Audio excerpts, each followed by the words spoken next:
So ayun guys, nandito po ang Chinese Coast Guard. Lagi po nilang inabantayan ang Sierra Madre guys.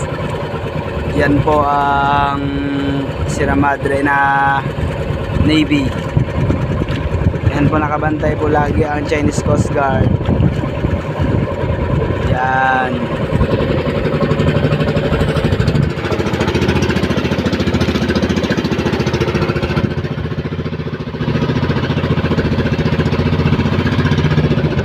So guys, papunta po ako ngayon doon sa Navy guys.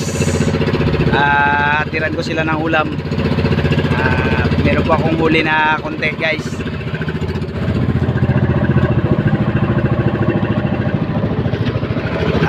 Bigyan natin sila ng pangulam guys.